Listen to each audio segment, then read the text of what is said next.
presence of MSMEs and startups and also investor-friendly atmosphere. Let's cut across live. These all developed into areas of commerce industry.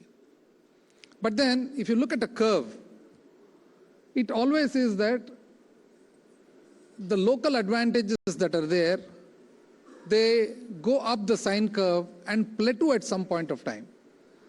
The reason for the plateau happening is not that the market has lessened, or not that the raw material has lessened, or not that any other factor actually has influenced to that extent. It is mostly that the places become so big, commuting, and then certain communications and requirements for somebody to do industry, all this become a little difficult after a certain point of time. Now you look at Bangalore, the way Bangalore has grown in the last 2 decades, mainly because of the IT and the newer biotechnology, etc. But then you want to commute in Bangalore, it takes hours and hours to go from any point to point. Similarly in Chennai, when I was doing my schooling, we used to have this lovely small street corner restaurant by name Nagas, Nungambakam High Road, that corner where we go to Loyola College. So it was like Nungam from Anna flyover to Harrington Road, a lot of times we used to walk. Now, the amount of time it takes to commute from Anna flyover to anywhere is just humongous. So these are all the disadvantages of a place that has grown beyond a certain point. So then comes, what does somebody in manufacturing or industry want? It is quite natural that they would want a place that has all the facilities to do business, to do industry. And some of them are raw material, market, logistics, power, water, and also a safe and secure and sound and stable political environment and atmosphere. There are various other factors that normally come, the newer ones like, the supply chain, the IT part of the contribution to the industry, etc. But again, fundamentally, it is again these things that come to manufacturing industry. And now recently, the workforce in the higher and higher technology businesses that are there. So now, where is Chennai located? And where is the Andhra border located? What is the geography? What is the culture? What is the connect? It is almost like outskirts of Chennai is Andhra Pradesh, just like outskirts of Bangalore is Andhra Pradesh. Here in Andhra Pradesh, we have a huge land bank. Our secretaries explained to you in detail. The only state with 3 industrial corridors, the Vizag Chennai, the Bangalore Chennai, and the Hyderabad Bangalore. We have close to about 50,000 acres of land in the form of industrial estates where world-class infrastructure is available and is being made available.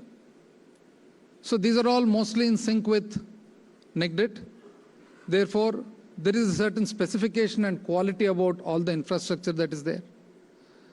50,000 acres is not a joke, and 50,000 acres in the form of a hinterland that is very well connected to ports. Now, if you look at the advertisement that just was there before, Advantage Andhra Pradesh, where this is India's gateway to Southeast Asia. So now in Tamil Nadu, we have ports too. We have the big Madras port, Chennai port, we have Ennur port, we have Thoothukudi port, etc. But again, as I said, beyond a point, the logistics to the hinterland, the dredging that is there, the traffic that is there, the amount of cargo that is being handled, there always comes a point in the sine curve where it plateaus. Now there, just a few kilometers away, not thousands of kilometers, just a few kilometers away, you have a whole big set of ports again all along the Andhra coast, which was just explained to you in detail, starting with Krishnapatnam all the way up to Visakhapatnam. And new ports also being developed right now. So these are all the advantages that any manufacturing industry would want. And when it comes to the IT part, the service part, etc., our Honorable Chief Minister recently has announced, and he has also invited everybody to come to Vizag, the next destination. On the East Coast, after Calcutta and Chennai, the big city, Vizag. Vizag being a city that again is at an automatic advantage, the reason being the cosmopolitan nature that is inherent with Vizag. We have the RINL, the Rashtriya Ispat Nigam, this Vizag Steels. Then we have the Eastern Naval Command headquartered there. Then we have the Hindustan Shipyard. Then we have the petrochemical complex. And we have various other industries that are there for quite some time, for decades, that has made Vizag itself truly cosmopolitan in nature.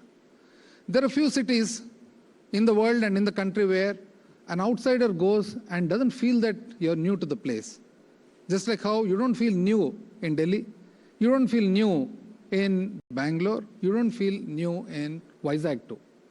Because Vizag itself is a city that is inhabited not by the original Vizagites, but people from all over the state and all over the country.